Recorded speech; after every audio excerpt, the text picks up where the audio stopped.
Okay, do you hear me now? Yes, I do, sir. Thank you, Professor Zizek. Yeah, don't tell me, to be vulgar. If we were, I hope to be friends, no? When somebody calls me professor, my answer is Russell must know what. What did I do to you to insult me like that? Did I rape your mother in public or what? If now I have a name, Professor well, we have to turn your video on. Let's get your video on. Yeah, we need the video. Sir. Am I not on video? Am I? Start video. Fuck it. Why? In and out. Do you see my... There we go. Another vulgarity. Do you see my cunt face now? Yeah. Yes, if you could just... Can we see more of it? Do you mind lowering your... Wait a minute. I will show like this, and now you should see my face. And now I followed Russell. I also have books behind me to pretend to be an intellectual. No, I mean... Exactly. No, but you, Russell, you look better, more intellectual, I'm just... Everything is covered with books behind you. This is fake. It's just a backdrop. It's not real, so... I know. I like that. But as I already told you, I had friends who have books, and they hired a student to just go through a book and in a totally contingent way underline somewhere, write a remark so that it appears that these books are really read, Although, what is my dream? This is where we are intellectuals today. When we were young, we were pretend that you study, you have Hegel's logic, just a cover. Inside, it's pornography. Now, in today's world, you almost have to do the opposite, If you want to read Hegel's logic in peace, you have to put some cover of erotic adventures of a lady or whatever. Sorry, how do we begin? I heard before, all those, can you ask me? Screw you, you can ask whatever you want, not a problem for me. Okay. Like, maybe, but I don't want to monopolize the debate, my God. That's my only problem. Well, I'm here to debate you on the issues. I think I'm not as bright as Jordan Peterson. Nobody can measure up to Jordan Peterson. I haven't read 1/10 of the Communist Manifesto, so I'm not equipped. Do you think I have? I only wrote about it. I mean, you have to make a basic choice. Like recently, a New Statesman or Spectator published my polemics against 3 ongoing Black Widow, Nomadland, and so on. And I'm very critical towards these movies. And I haven't seen them, of course. I mean, I believe that a true Stalinist intellectual has the right and duty to write about films he didn't see. You know who is my mentor here? You know what Oscar Wilde said? When you are asked to write a review of a book, don't read that book. If you do, it may make your review partial, Don't read it. But now, stop joking, maybe to tell something for our viewers that they may like. The French guy that I often quote, Pierre Bayard, Bayard, wrote, among other things, a wonderful book called How to Write About Books That You Haven't Read. And in a wonderful way, wait a minute, it's not a joke. Listen, I know relatively well the domain of Hegel studies, And guys who obviously know all of Hegel, they are afraid to miss something like, but I know Hegel says something slightly different there, it's another accent. They are usually the worst totally scholar without any idea interpretations. The best readings of Hegel are those partial, one-sided. You take one aspect and you say, that's the crucial thing. I believe in productive force of partial, one-sided approach. Okay, but please, David, first, screw democracy. Democracy only works if there is a leader. David, are you the leader? Okay. Yeah. All right. Screw democracy. Here in the United States, it looks like whatever democracy we had is in danger. There's another problem. I'm also critical towards Biden, but some of the measures, economic especially, that he tried to impose were, seriously, I had to admit it through my clenched teeth, not so bad. It's serious money for ecology and so on and so on. So, yes, I agree with you. Democracy is in danger, but not only in the United States, and it's an ambiguous situation, because I claim precisely through this opposition to Trump and so on, we got, if nothing else, in the last 2 years, one of the results of the pandemic is that the word socialism is legitimized. Like, if you add democratic, blah, blah, and so on, you can use it. When you mention, sorry, can I just briefly develop this? Now I'm getting old-fashioned Hegelian Stalinist almost, but I don't know how it is in the States. In my country also, we Europeans are often arrogant towards the United States, For a long time, I thought, you are bad, but Canada is like all the best from United States combined with the best from Europe. Wait a minute, when I read now what they were doing in Canada, and I knew it already for years, I have some friends there, with what they were doing with those indigenous children in their community. I mean, it's absolute nightmare. It's absolute nightmare. So, and we Europeans also, like vaccination. Some journalists in Slovenia looked at the government office, the duty of which is to promote vaccination and to organize it and so on, and to around 50 people who work there. And he discovered that much less than half of them are vaccinated.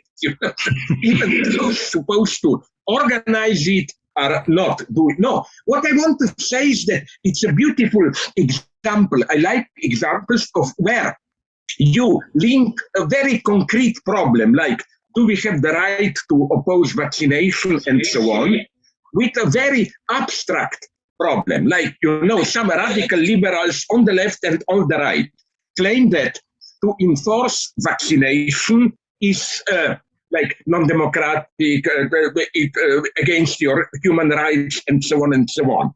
But I think that here we should introduce Hegel's distinction, I will immediately explain it, between abstract and concrete freedom. For example, I think that concrete freedom, not in any mystical Hegelian sense, like freedom which means that actually you can act as a free being, is only possible against the background of accepting certain rules. For example, I want to be free to publicly say what I mean, to debate with friends. For this, we all need to accept the rules of language. Okay, we can try to change these rules, but not in the way political correctness did it, but because there is an ideology in language, but rules are literally the base of freedom. Every freedom is freedom to move freely within a certain regulated space. Like, I want to have the freedom to walk around the city. Yes, but I must suppose that people whom I will meet will be mostly decent people. They will be punished if they attack me and so on and so on. And in the same way, I think in my last published somewhere on the web, I forgot where, text, I took the example of this resistance to vaccination. I think this is an abstract freedom, because if you are not a paranoiac and claims that all the scientists are part of a plot who are lying, then of course, if you have to get vaccinated, in some abstract sense, of course, if you are not free to choose, this is limitation of your freedom. You have to do it.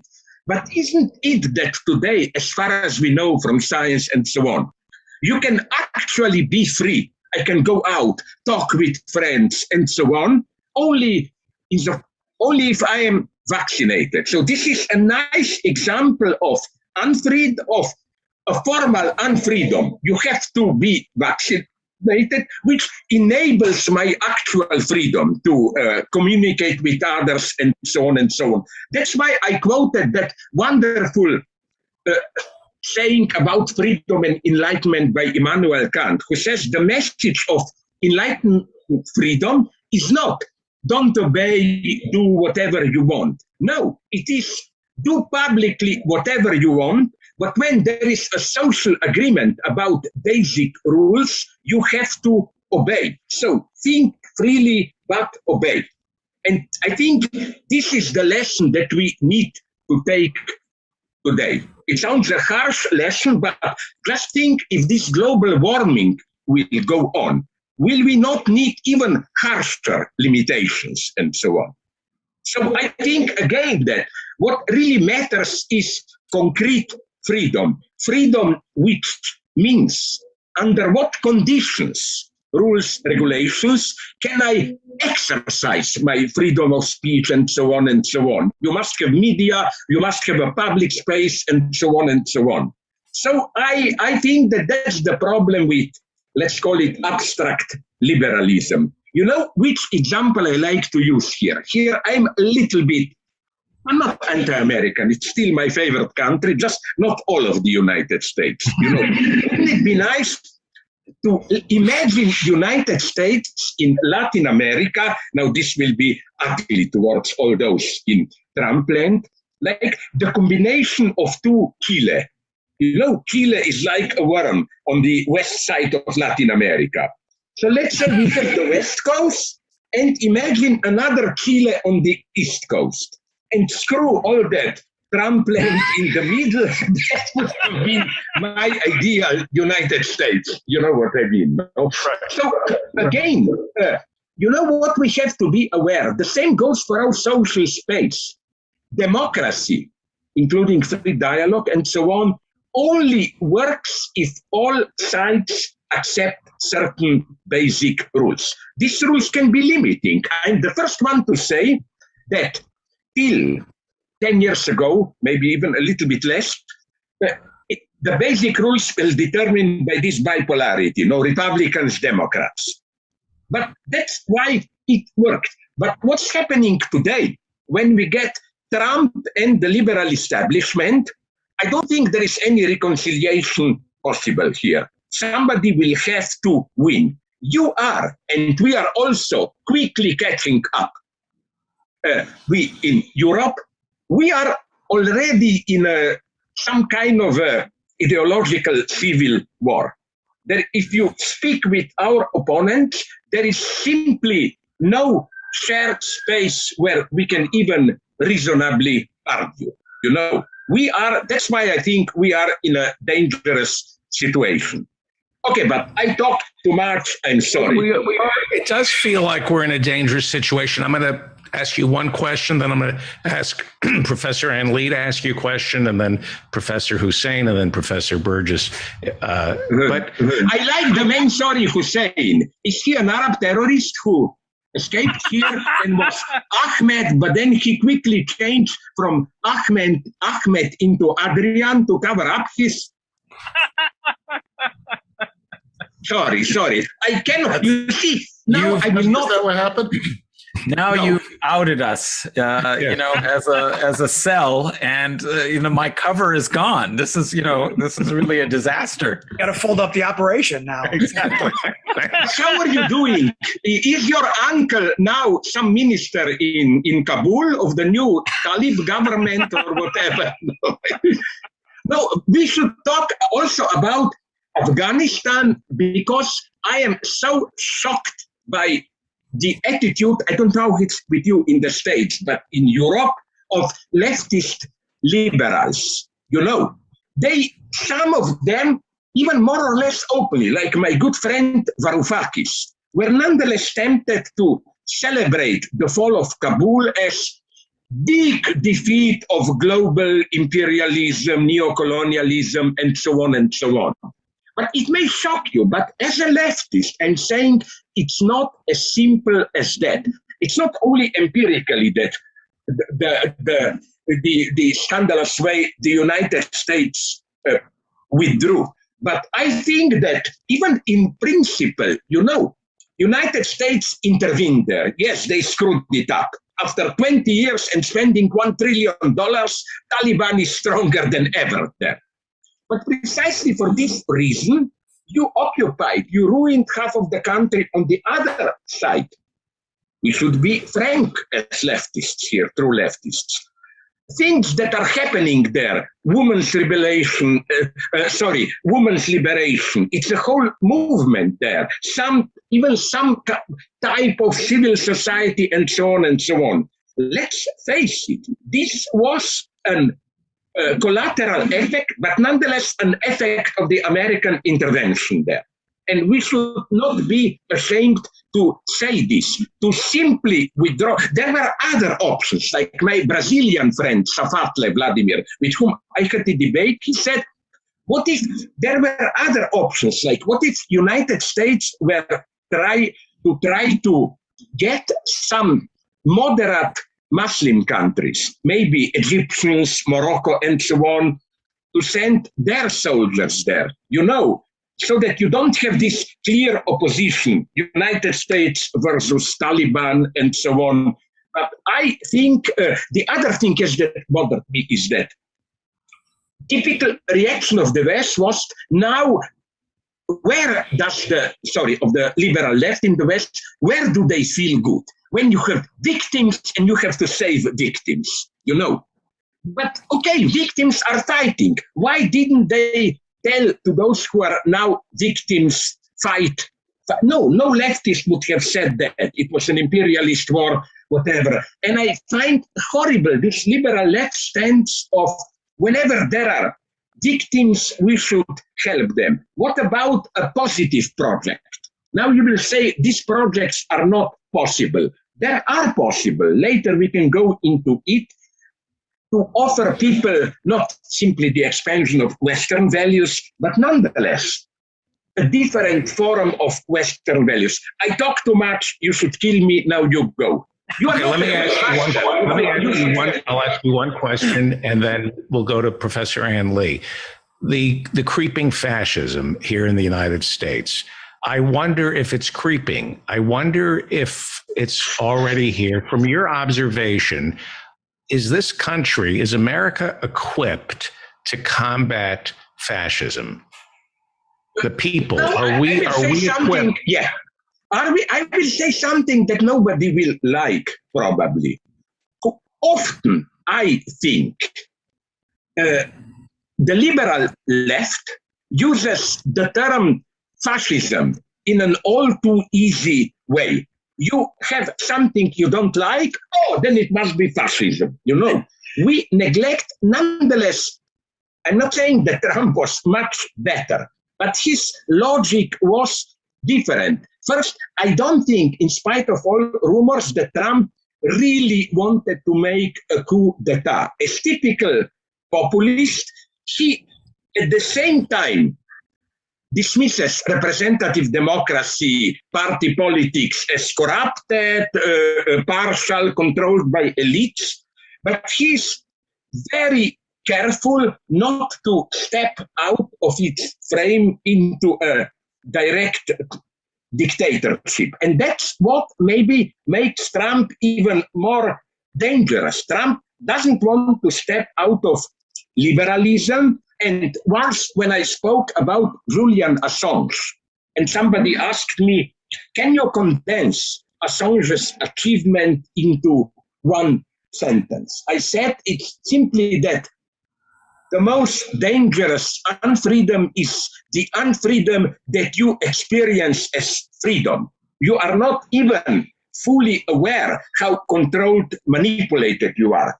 That was also my defense when Assange was attacked for accepting the help of Putin and so on and so on.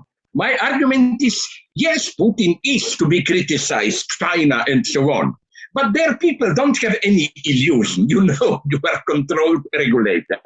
The horrible thing about United States, the most dangerous, is that not only in spite of Trump, you feel free, ordinary people, all those who, but you even in some sense accept that against some abstract state regulation, big corporation, and so on, that Trump effectively stands for freedom of ordinary people, and so on and so on. So if it is fascism, whatever, it's not the old type of fascism with this disciplinary military rule. And no, Trump thrives in this media corruption, manipulations, and so on and so on. Second thing, as I always repeat, we should never forget that, sorry to use this blah blah term, misused, that Trump is a symptom of what went on with liberal democratic consensus in the United States. So to really get rid of Trump, one must ask what was not radical, strong enough, and so on in this liberal democratic consensus. Why this consensus didn't succeed in mobilizing people more? Because you know what made me sad in Afghanistan? This how their armed forces simply disintegrated and so on and so on. That's the strength overall in the world of this new right-wing populism. And it's not enough just to attack them as proto-fascists. We must ask ourselves what was wrong with the hegemonic liberal democratic model. That's the problem of Europe today, even more than United States. In Europe, we all hate Orban, Polish government, and so on and so on. We are not asking the question what we, the enlightened Brussels bureaucracy and so on, what we were doing wrong. And I think that, quite naively, that I don't have any illusions about Bernie Sanders and so on. But this leftist mass movement is a sign of hope. Let's see what will happen. But I think still that that the only thing that we should learn the lesson of Trump. You remember when Trump was during his first electoral campaign, when he was attacking opponents, many moderate Republicans told him, no, you are too exclusive, you should open toward the middle. He did exactly the opposite and he won. And the so-called democratic left shouldn't be afraid to do the same. This is maybe the Obama mistake, this fear, which was already Bill Clinton's fear, you know. My God, are we losing this middle class, moderate, and so on? No, the paradox, Trump taught us this, is that the large unity which mobilizes people require first a strong act of division, not we cover all, but sorry, we are not that. Clear division defines who we are. It's leadership. We're all looking for somebody to march in one direction. And even if it's the wrong direction, most of us will follow because we crave leadership. So that's why Trump. You know what I will tell you here? Now, another horrible thing for liberals. I have nothing against strong leaders. There are two types of leaders. I will define them exactly. Authoritarian leaders whose motto is, I know better than you what is good for yourself, you know. They know it. But if you take more authentic leaders, okay, let's take one who was, for my notions, even too soft, who should have been a little bit more radical, but everybody, at least officially, loves him, Nelson Mandela. Authentic leader is just his message is, and Obama later, when he was elected, abused this message. His message is, yes, not we can, yes, you can.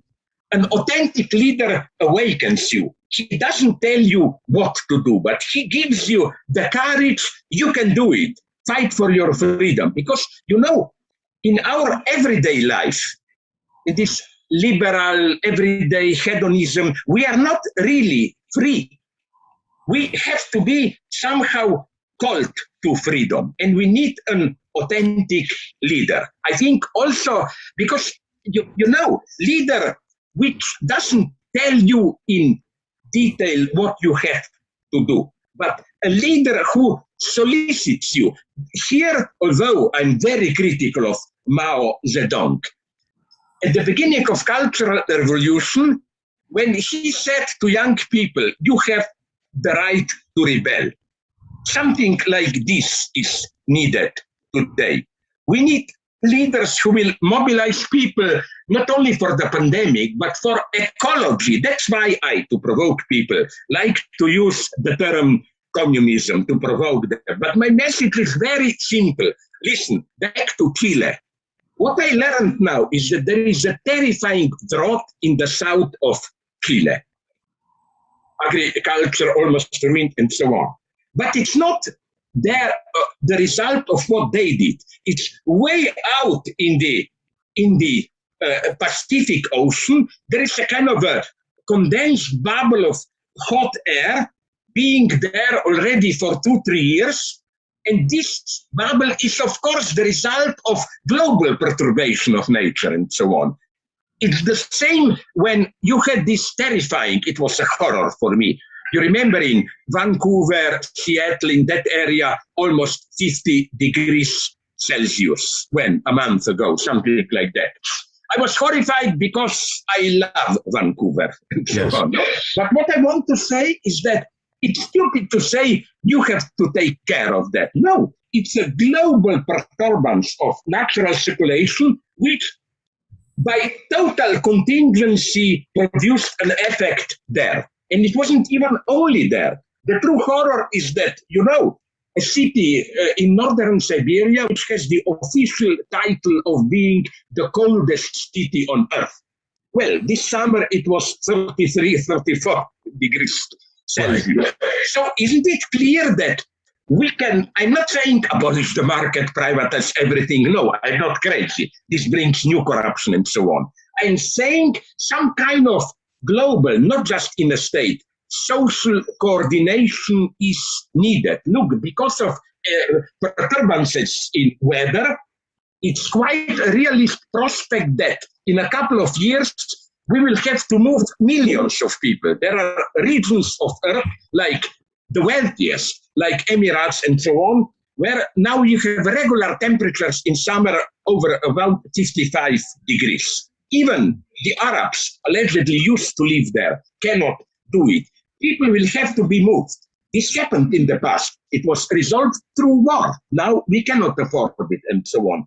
By communism to provoke people, I just mean more global coordination. Yes, use the market where it's productive and so on. But some forms of global coordination will be needed. David, yes.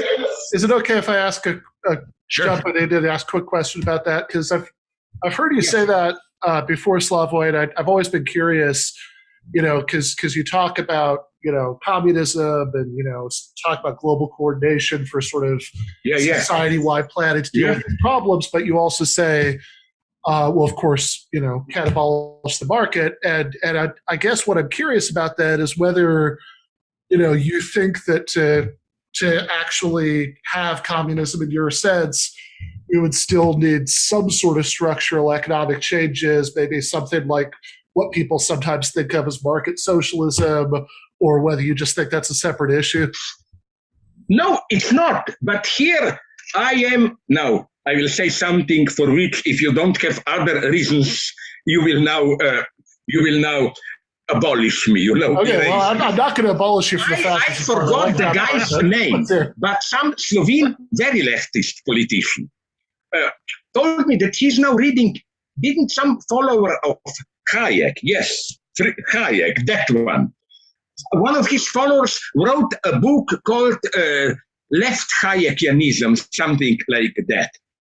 The idea being that the centralization, the way Marx imagined it, through some transparent, through some head of public authority, which in a totally transparent way regulates social production, that this not only that it's in a simple sense non-efficient, but it opens a space for incredible additional corruption and so on.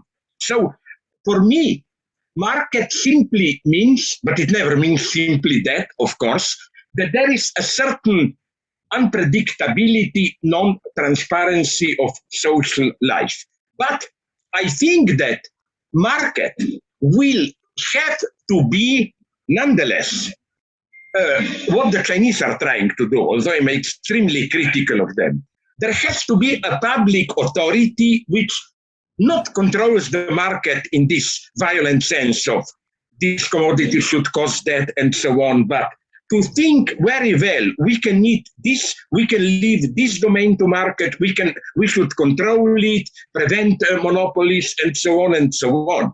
Because the paradox of the market, of the free market, is that today, without strong state intervention, market would already have been self-abolished by big companies and so on and so on. Not all the market, but some parts. So I think that because of my living in socialist past, what I don't want to engage in is to oppose market with traditional state centralization and so on. But China, in some ways, China, in a really weird way, is what a lot of Western socialists have always advocated, which is that you have like a bunch of state planning at the high levels of the economy, kind of the commanding heights, and then you have a lot of market interactions, a lot of other places. It's just a very economically unequal and very politically undemocratic version of that. Right now, as we speak, Xi is addressing the same problems we're facing here in the United States. The concentration. Sorry, who is Xi? Who is the lady? No, Xi, I think he said. Xi. Sorry, not Xi, but yeah. Sorry. The leader of China is addressing right now the same problems that America is trying to address: the concentration of wealth, income inequality, and I think by taking over the commanding heights of capitalism or whatever China is, I think he'll succeed. You think you know why I am skeptical for at micro level, personal experiences? No. You remember that the hero who was for me a kind of the closest you can get to Chinese Assange, that guy who was one of the first who identified COVID and then he was dying, no? He died almost in front of the camera. And among his last words were something like, I don't remember the exact words, but something like, those in power should get a feedback, should listen to the people. So for me, it's not just multi-party and so on. It's a kind of a authentic feedback. And I don't think you get this in China. I have another proof. You know that around 2 years ago, I was for a couple of months prohibited there. My books disappeared, translations from books. Why? Because the most tragic thing in China now is the fate of some young students who were forced to read Mao in this new Xi orientation, and then they took it too seriously. They said, okay, Mao workers' interests, and then they discovered that in the suburbs of Beijing, there are a couple of chemical factories, totally non-protective, workers dropping from pollution and so on, dropping dead, and they tried to organize them. They just disappeared. And the beautiful irony is that one who disappeared had a mother who inquired into why did my son disappear. It's like a bad joke. You know what happened? She disappeared the next day. And this is the problem with China. Yes, they try to regulate ecology and all that stuff, but it is, look, let's take the pandemic.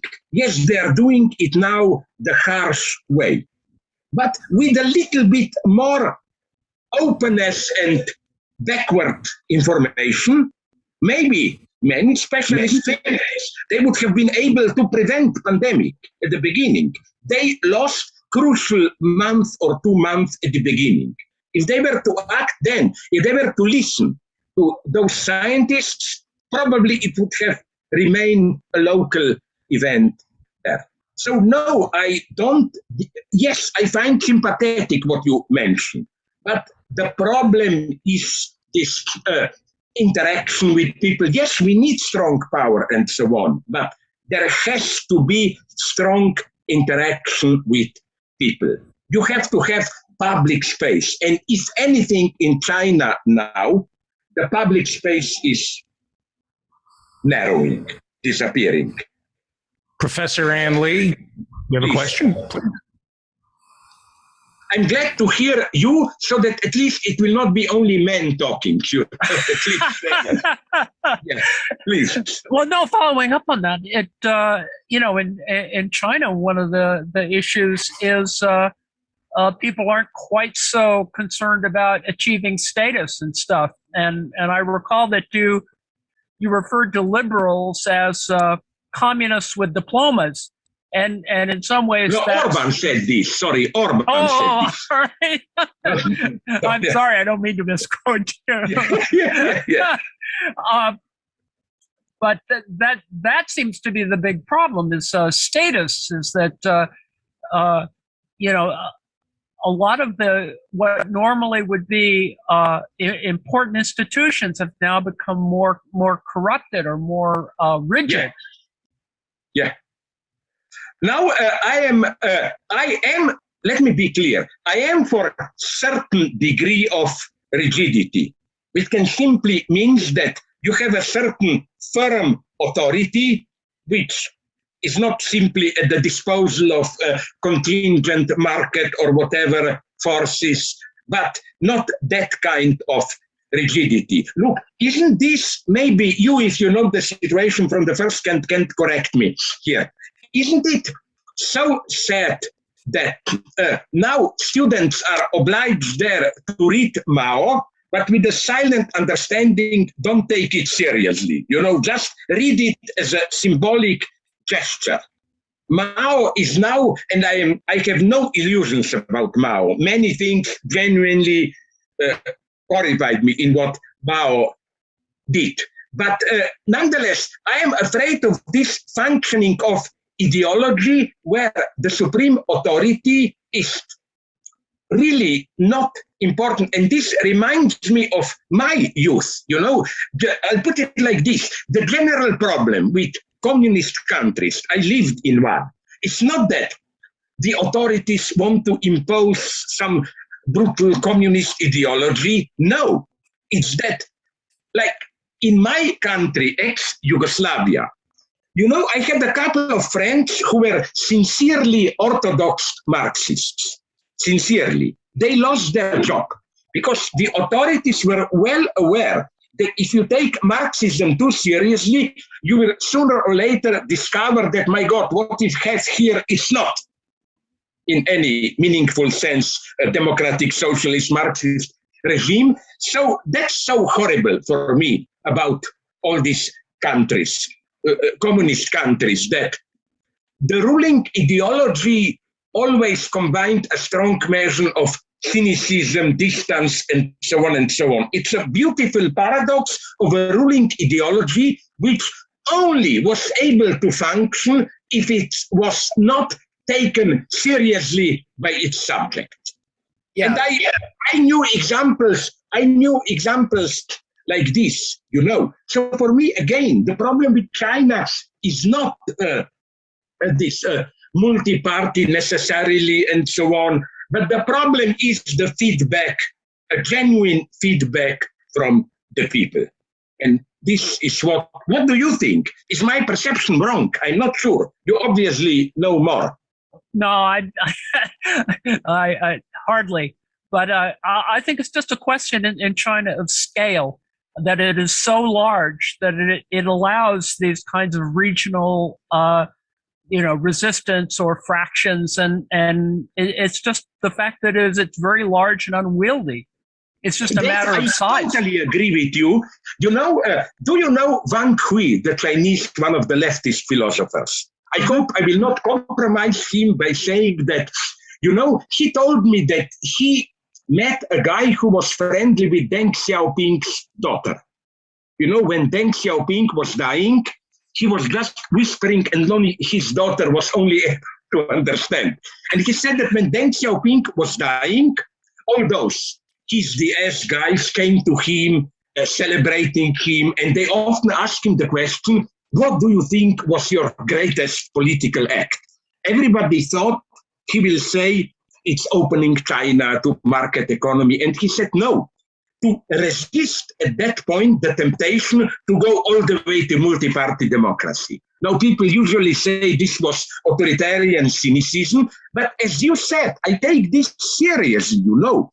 What if, because of all these regional differences and so on, China would maybe even fall apart, would not have functioned the way it is? I don't trust liberals when they say, oh, they did an economic miracle, but with full democracy, they would make even a greater miracle. I'm not so sure, maybe not. So I'm not talking necessarily about no central authority and so on. I'm just talking about a greater degree of feedback. Great. Professor Adnan Hussain. Our Taliban friend, perfect. Yes. Sorry, I want to reaffirm any stereotypes. Yeah. I like stereotypes. Yeah, I know. That's the problem. Yes, that's right. I know you love them. So, you know. Yeah. But actually, you know, it does relate to this question of aspects of character and presumptions about them. There's so many interesting points to bring up. I kind of wanted to come back to that question of fascism, and you were suggesting that we can't just, stereotypically condemn everything that the left wants to oppose by labeling it fascism. And you raised the issue of right-wing populism. So it seems like maybe you would suggest that this era where we're seeing the resurgence of different movements of right-wing populism globally around the world can't necessarily be captured by just talking about it as fascism. And I read an interesting article by Paul Mason, the English. I know him, my British friend. Yes. And so because you're interested in the psychoanalytic dimensions as well, he had a kind of interesting talk about Erich Fromm's ideas, and he was trying to revive them to interpret the contemporary moment a little bit better. And one formulation he came up with was a rejoinder to Arendt's response to the suggestion that fascism was something endemic to the German character. And she said, no, it was the disintegration of German character. And so what Paul Mason was suggesting is that at this moment, what we're witnessing is the disintegration of neoliberal character. Yeah, and it's. I signed it with, as they did it when they wanted to congratulate Saddam. You know, a person who always won was that he drew a portrait of Saddam with his blood instead of pencil. So with my blood, I'm ready to write that what you said just now is absolutely so important. Yes, a certain hegemonic model is disintegrating. And that's what I didn't like, you remember, in the inauguration of Biden, which was as if, okay, this nightmare will be over, let's return to the situation before Trump ruined it. I don't think it's possible, but I'm sorry I interrupt you, please. Oh, no, that's exactly right. I was interested in your response to whether that's an accurate analysis, and it led Paul Mason in this essay to suggest a few things that we need to do in trying to confront the contemporary right-wing populism, because it's really the failure of neoliberalism to provide any answers. Yes. So but some let of the me things. Tell you something, which may interest you here. I was always harsh against Hannah Arendt, but now I begin to appreciate her. You know, speaking about authority and so on, I recently read something that she wrote. I find it very important apropos authority. She wrote already way back in the early 60s, I think, that today, because of the social processes, influence of peers and so on, family no longer has an authority. Parents are really rather impotent and so on. But then she says something ingenious. She says, but this doesn't give the right to your father, mother, to tell you when you are perplexed what's going on. Listen, we are also victims of social processes. We cannot help you. It's all shit. We don't control anything. No, heroically, even if this is true, you must act with authority. Even if your authority is not justified. This is not fascism. This is the only way to be. This is the only way to be a good parent. Another thing which may interest you even more, the guy whom I already mentioned, Pierre Bayard, wrote now a book about the importance of tales, narrative stories, which never happened, how they can play a very positive role. And you know what's his main example? I love it. Hannah Arendt's Eichmann in Jerusalem. Because Pierre Bayard says something very interesting. He says, on the one hand, this idea of banality of evil, bureaucrats who do evil, it's a very pertinent, important idea. It tells something. But he used the wrong example. And he demonstrates by documents and so on that, sorry, whatever you think about Eichmann, he was a fanatical, well-conscious, brutal anti-Semite. He was not the banality of evil. And the irony is that although she used a wrong example, she nonetheless proposed a very important, correct notion. And then Bayard uses two other examples. You remember, it's one of American urban, not even urban, only legends. Orson Welles' staging of War of the Worlds as the radio show. The myth is at least 10,000 of people got into a panic, roads were packed, and so on and so on. A guy then went to check hospital, police records, and so on. No, mostly 10, 15 people did it. He went through police records and so on.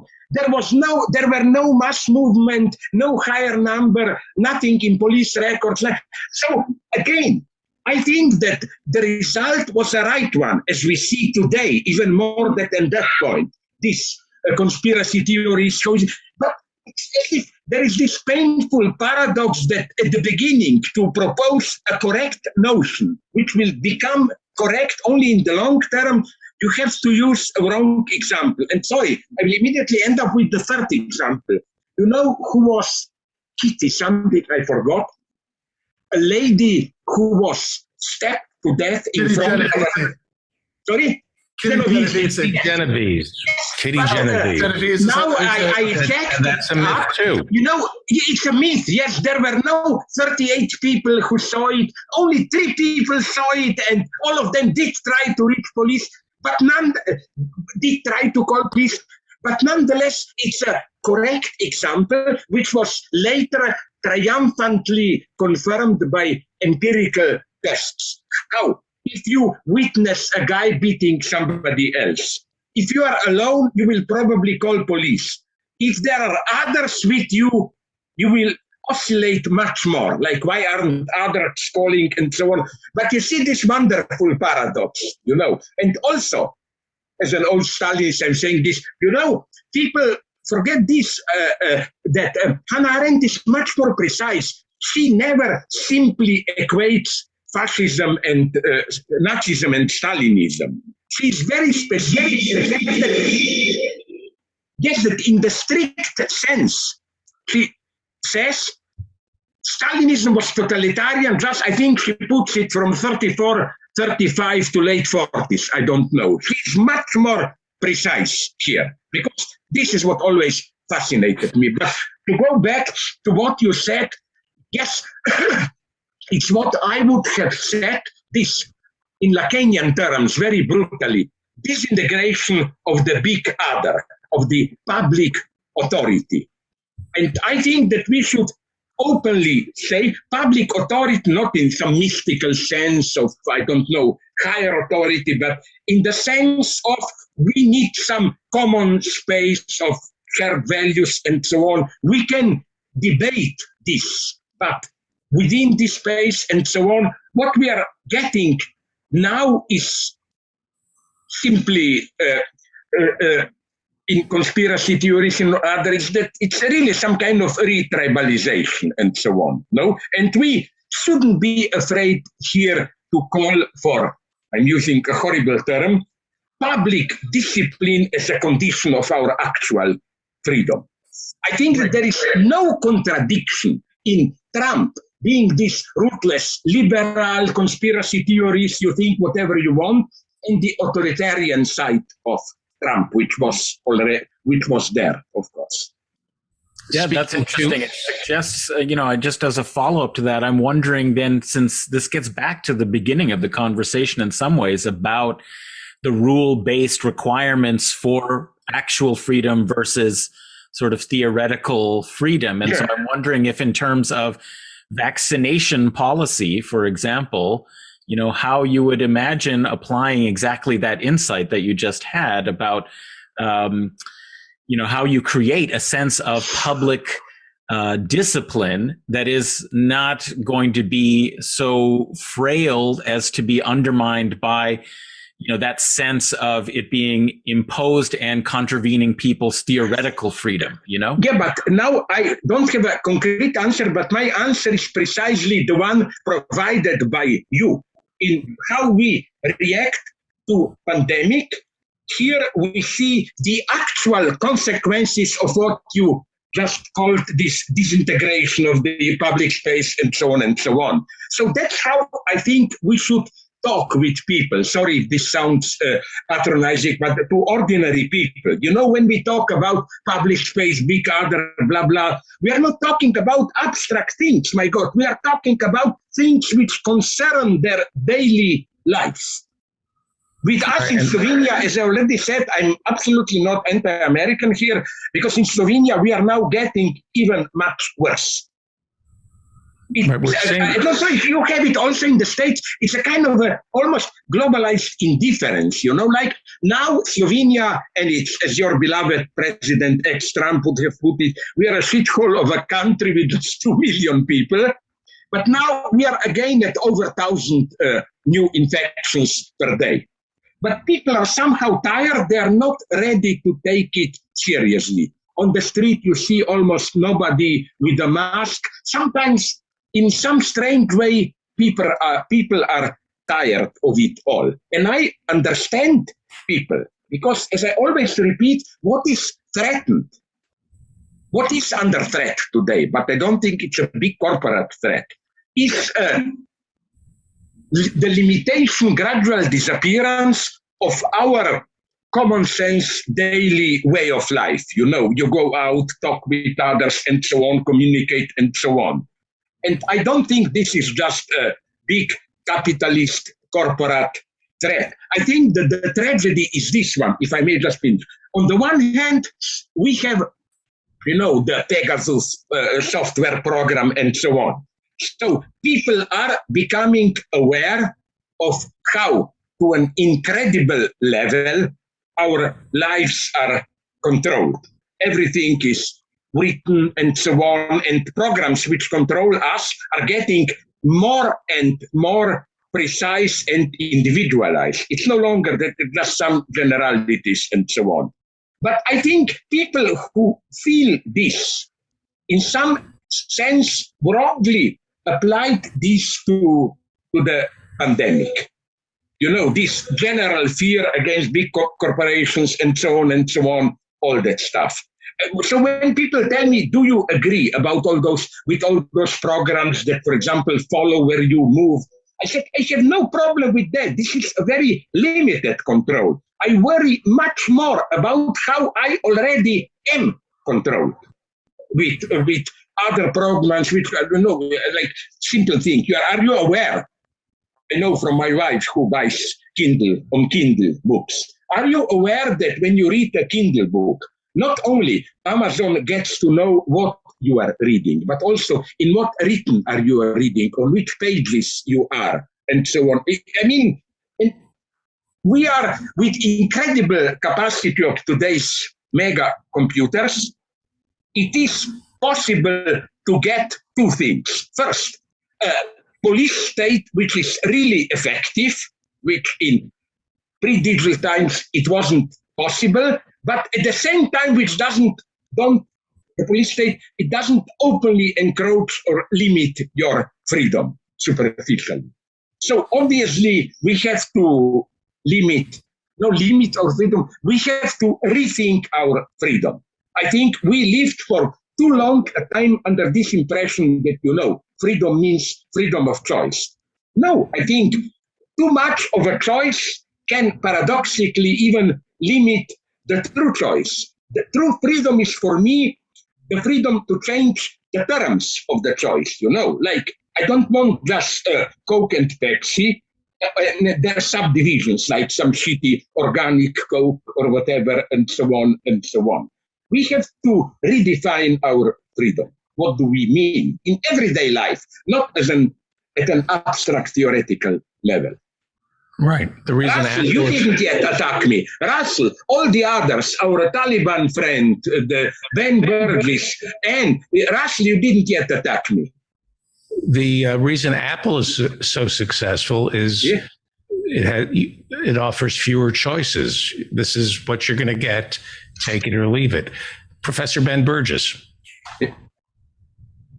I was actually curious about maybe going back to the beginning of the conversation about fascism, although I did want to say, while you're talking about China earlier, I was thinking about a few years ago, I taught a summer class at Jilin University in China, and when people said, they had to take Marxism classes, it's like a gen ed requirement essentially there.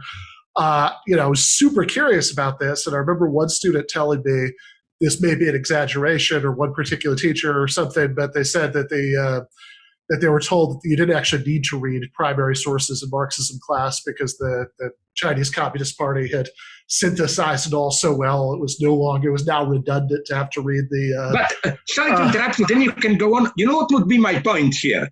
The subtle message of you don't have to read is even maybe it's better for you not to read it. Yeah, well, I also actually talked to a Marxism professor at Jilin, and it was a really strange conversation. Like they said, like the things they were trying to, or I guess this was one of the students, but it was part of the same conversation, that the big things they got out of the Marxism class were about individual responsibility and everybody's efforts to build up the Chinese nation. I thought, man, so those two things that Karl Marx constantly wrote about, individual responsibility and Chinese nationalism, that's what you're learning in your Marxism class. No, but this is something to interrupt again, but this is, yes, I agree with you. This is horrible what you were told, because you see today, with regard to ecology, Etienne Balibar, I think, made a remark how this, and this line of thought of mine, I think, how this focus on individual responsibility is one of the ways of the hegemonic ideology and capitalism to reproduce themselves as function smoothly. Like, I often was witness to this debate. I criticize some big companies, and then they tell me, yeah, it's easy to criticize, but did you do your individual duty? Did you put all cans of Coke in one bag, all newspapers in another, and so on and so on? So then all of a sudden, instead of radical, critical thinking, you are, and all left liberals love this, you are at this infinite, left liberals enjoy feeling guilty and probing deep into their guilt. Like, oh my God, I used that expression. Was I maybe sexist or racist, And it's the same with this. Did you do enough? No, we have to become aware of proper proportions here. How one big corporation pollutes the environment more than 1 million people in all their lives, and so on and so on. We should precisely not put things here at the level of individual responsibility. And it's strange when you said, Ben, that they got this as a lesson, because if there is a point in Marx, it is that, maybe in an even too simple way, that in some sense, even capitalists for their exploitation are not individually responsible. Yeah, it's not. And also, when you said that common good, do you work for common good? Marx would have exploded at this idea of opposing individual responsibility working for common good. Well, the elementary Marxist move here is, and it's still very useful today, it's, okay, but define common good. Are there any ideological biases in the common good? You know, like how exactly do you define common good?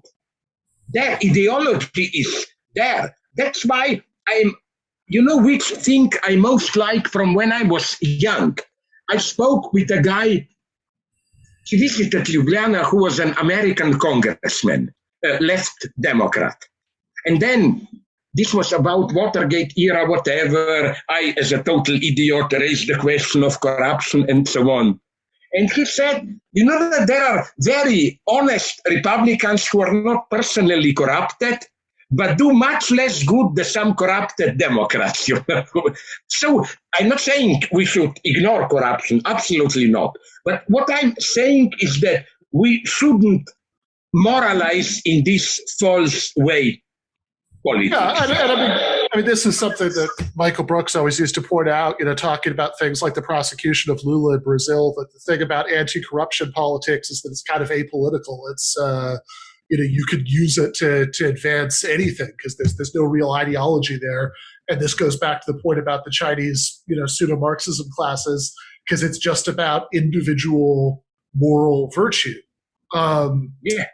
So I did want to go back real quickly just to where we started, because I'd be curious about your take on this. I think that there is like an interesting tension in a lot of American progressive views about Trump and Trumpism, because on the one hand, there's a correct critique I think we all agree with, that like Trump's response to the pandemic was criminally negligent, and there should have been lots of like a much more thorough lockdown. There should have been test and trace, all of this stuff.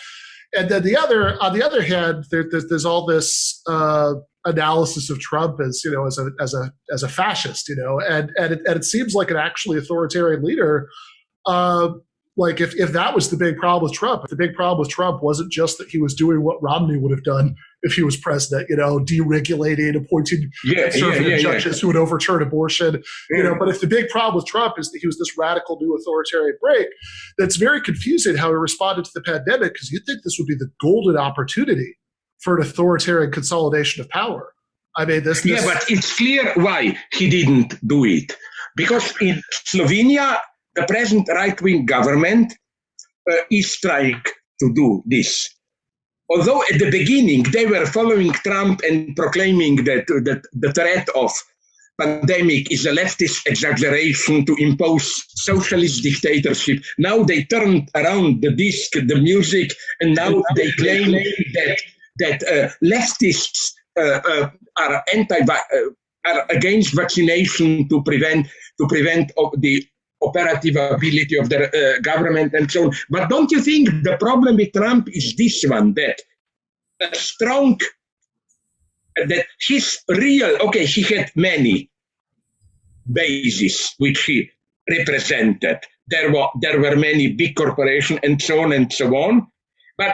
But maybe the key component of his support was this middle class, even some lower class individuals who perceive the state as infringing on all that. And it's very difficult to get that American type of populism into a proper authoritarian fascist frame. What Trump was doing would have been unacceptable for a true fascist, I think. Maybe I'm wrong, I'm not sure. Sounds right to me. So, Professor Sbriglia, do you have a question? And how are we doing on time, sir? Yes, you can call him Professor, because I hate him. He's my best friend. But yes, call him Professor, not me. Yes. Okay. Professor Sbriglia, up yours. Oh, Jesus.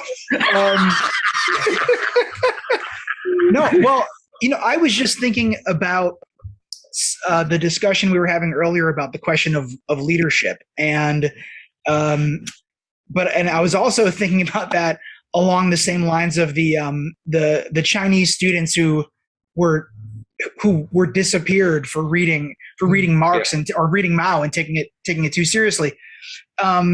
There's a connection there, I think, but I don't buy any of the. And it's also a sort of callback, Slavoj, to your earlier point about having to like admit this, like, you know, gritting your teeth that some of the things that Biden has done aren't so bad.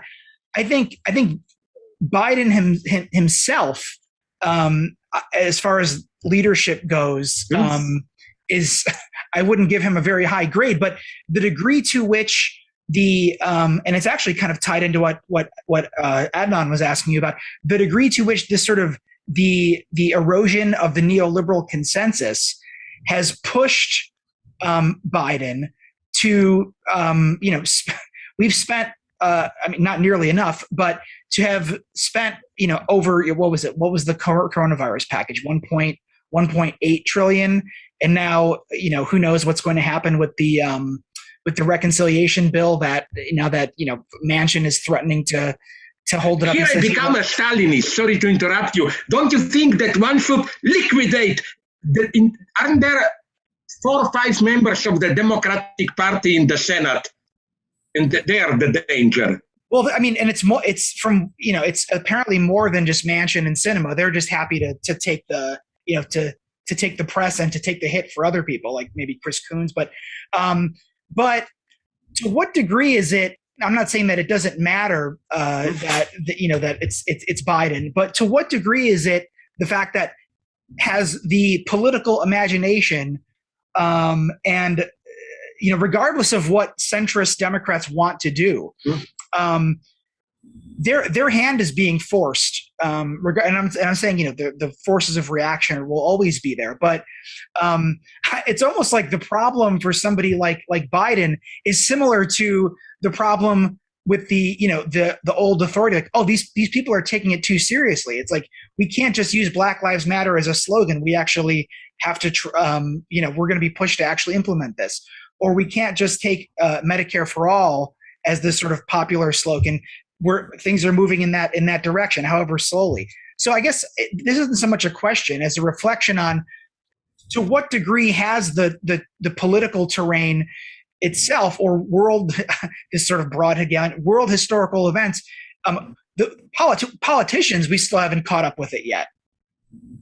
I agree, but here again, maybe I'm too much of a cynical realist, although I don't consider myself cynical in any serious sense. Namely, I still prefer this hypocritical strategy. We must be for healthcare for all, although we always find an excuse. But hypocrisy at least opens up the way for criticism. Then you can say, no, we have to take it seriously, and so on and so on. So I am for hypocrisy insofar as it sustains a certain critical space. This was always Marx's position. Stupid leftists only quote that Marx, bourgeois freedoms are just formal freedoms, Yeah, but out of this forum, many very positive things happened. Yes, first they were just formal freedoms. But then Mary Wollstonecraft, women said, we also want it. Then a world historical event, black slaves in Haiti said, we also want it. Workers said, actual freedom, why not also social freedom, and so on and so on. For me, the most beautiful example of this, it was told to me, maybe you know it, by a Mexican friend. That Virgin of Guadalupe, of course, the Black Virgin, which appeared already around 1,600, not many in Mexico, no? At the beginning, Christianity was just imposed by the colonizers. What happened with that appearance of a Black Virgin is that the very religion of colonizers was creatively reappropriated to express the deep discontent, horror of the lives of those enslaved, and so on. So again, I am all for hypocrisy insofar as it is the first step towards more awareness. Like, this is how we should criticize bourgeois modernity. As some critical race guys did it, put it in a wonderful way, You know, the big thing of modernity from 16th, 17th century was against slavery. Nobody should be slave. We should, but how strangely, exactly at that period, because capitalism necessitated this, actual slavery exploded in the 16th, 17th century. So isn't the paradox that precisely when of the early Enlightenment thinkers, the obsession was against slavery, the sense was, in a strict legal sense, metaphoric slavery. A worker is a slave, women are slaves, and so on. But they tolerated literal slavery. And here, maybe I should, I'm getting tired, tell you a story of how, that's my historical pessimism, how even the most progressive ideas can be used for bad purposes. Do you remember, for me, one of the original bad guys of American politics, Andrew Jackson, kind of proto-Trump, populist for ordinary people, but kill the natives, you know, move west. But you know which idea, there was something like left-wing genocide of Native Americans. And you know who was their reference?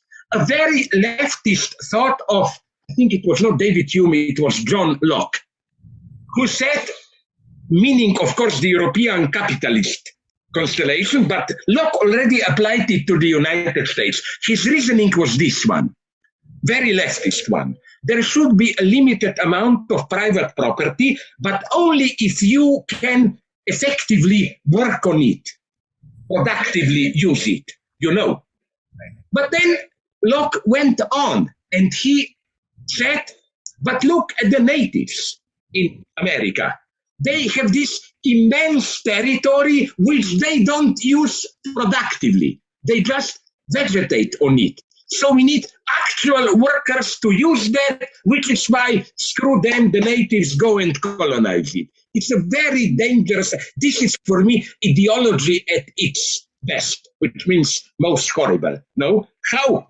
This progressive idea, no, property should be limited and linked to your productivity, can be used in a directly brutal, racist way to justify genocide. Well, you've been very generous with your time, and I would love to have you come back with this esteemed panel. Professor Adnan Hussein went on Twitter, asked his followers and my followers, our followers, what questions you would like to ask Zizek. And there was okay, give me the last one, yeah. There was one question from a M.W. von Walter, who asked you, how do we go about making new cliches? And the reason that is interesting to me is because Professor Hussein intimated that you like stereotypes. So Absolutely. What is the difference between, what is the difference between a cliche and a stereotype? And can comedy exist? Can jokes exist without cliches and stereotypes? They cannot, but my own country, ex-Yugoslavia, is for me a model of how. Don't ask me, this is too theoretical now to give you an exact definition of the difference between stereotype and cliché. But I remember before nationalism, it's my old story, sorry if some of you know it, before nationalism exploded in mid-80s and then the war in early 90s, when we met with friends from other republics, we joyfully, mockingly repeated all the cliches and so on. And the point was to mobilize the racist cliches, but in such a beautiful, ironic way, you know, that it was the most efficient way, again, to undermine racism. Like, I don't know, Montenegro people were supposed to be lazy. Bosniaks were supposed to be too sexually obsessed. We Slovenes were supposed to be, how do you call it, miser, stingy, don't want to pay the bill. But well, that one's true, though. That one's just true. No, absolutely. I think when I visit the country, the only cognitive mapping that you get is cliches. And I think all good things happened when I noticed when I was with Scotland, in Scotland. Scottish people are supposed to be misers. And they were always so generous to me paying the bill, but it was clear that it was a reaction to cliché. They knew this is their cliché, Even in Germany today. Germany is today much less racist than, although you have also worrisome tendencies there, much less racist than France or England, precisely because there is all the time in the background that, of course, Nazi horror. And just to tell another thing, who was it there? Who was it? Who said that about Hannah Arendt, that the Nazism was against the true German tradition? Yes, and there is a wonderful detail which people forget, which sort of confirms it. It was this popular association, Prussian officers' discipline. No, Prussia, that region, they were too elitist officers. They didn't like Nazism. The roots of Nazism were mostly in this southern, decadent, enjoy the life Bavaria, Right. No, I think we should rehabilitate almost against Nazism, the Prussian military spirit and so on. So, but back to the cliches. We need cliches as some kind of basic orientation. A language without cliches is simply a lifeless language. I'm not saying, of course, that we should accept cliches, but it's a wonderful anti-racist experience to mockingly undermine cliches, but the cliches have to be there to do it. That's my problem with political correctness. I think that in some sense, the way they fight racist and other cliches, in some sense, by prohibiting them in the right way, in the long term, it only reconfirms racist prejudices and so on and so on. Do you see, my last question is, Michael Brooks, who it's a sacred name on this show and among our group, he was a big fan of a show called Come Town, which was severely profane. They didn't traffic their speech, and it was a relief to him and me and my friends to be able to hear jokes, unbridled, whatever, politically incorrect. Absolutely agree. Sorry, I don't know that one, but you know whom I, up to a certain level, but nonetheless admire? Larry David. He just barely escaped being prohibited for his post-Seinfeld show, where there was, I think this brought him so much trouble, where there was, it was so intelligent, but people took it as mocking the Holocaust. Did you see one episode where it was on Saturday Night Live? You're talking about when he was hosting Saturday Night Live, or was it this one where he had two people, one actual Holocaust survivor and one winner of the Survivor show TV, right. And they struggle who suffered more, and of course the survivor of the of the reality show wins. I don't think this in any sense really downplays the horror of the Holocaust. The whole joke works precisely because we know that the situation is totally absurd. That, of course, Holocaust cannot be. And I was so delighted from my Israeli friends to learn. That Jews had a whole series of Holocaust jokes, which were, as they told me, the only way for them to survive when things were really horrible immediately after World War II, or even, for example, in Poland itself. You couldn't afford this historical awareness. Oh my God, you can only tolerate it through jokes. It's the same in Bosnia with the Srebrenica massacre. There is a whole subspecies of jokes. Although I admit it, there are jokes and jokes. I don't believe generally in abstract redeeming power of laughter. We should never forget that there is also a specific arrogant humor, or, for example, in socialist countries, upper level bureaucrats making fun of the lower class, stupid, naive people. Even in China, from my friends, I learned that there is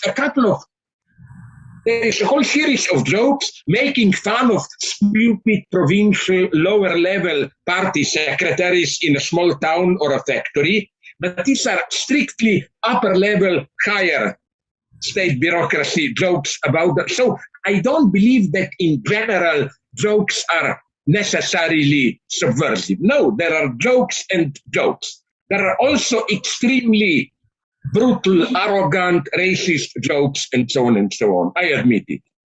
Well, I agree with you.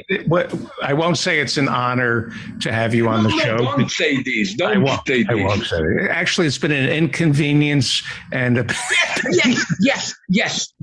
And you know what you should say? I would love you to say this, that next time if we meet on the street, yes, you will look, and if you see me on one side of the street, you will pray to God that you will see me early enough to quickly cross the street and go to the other side. You know. To me, it often happens this, and then of course I'm a pure hypocrite, and I say, "How nice to meet you," and all that bullshit. Right. Well, some people say Zizek is the Elvis of cultural theory. That's what some people say. You know what's my paradox? And Russell, although I hate him again, but he got that, and I'm glad that we moved in the same direction. That people claim I'm a no, I'm not a crazy postmodernist. I want to return to classical big philosophy. I'm very orthodox here. I'm tired of these endless postmodern games and so on. You know, I like more and more clear, great philosophical thesis, political thesis, and so on and so on. So now I will say something for which you can kill me. For a long time, I haven't had such a nice conversation than the one with you. And David, I like you especially because when I first saw you, I hope here we are not normal people like Ben and Russell. You look to me as a serious guy. My God, you will discipline us or whatever. Now I suspect you are the dirtiest of all of us. And that's why I have to. Yeah. Thanks very much. It was nice. Thank you so much. Thank you. Let me plug your book. That's the least I can do. So you can, because you've written 50 books. The most recent is Pandemic, COVID-19. That's the second one. Now, these days, it will be out, but only for print on demand. I'm very mad at that. The third volume, the title is Heaven in Disorder, part 3 of my political writings. But life goes on. Okay. I have one question. Pleasure for me. Yes. This is a question I ask of everyone. What is your reading hygiene? What is your reading discipline each day, please?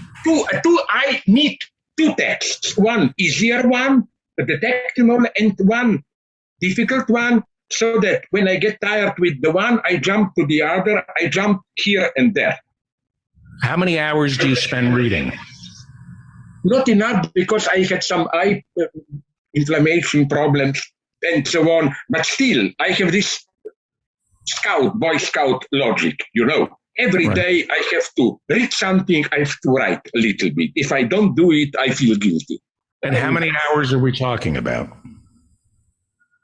Because of small obligations here and there, I have to make breaks all the time. But like, if I'm active less than 5 hours, if in Stalinist Russia, I would have volunteered for Gulag. You know, so you don't read for 5 hours a day? No, read and write.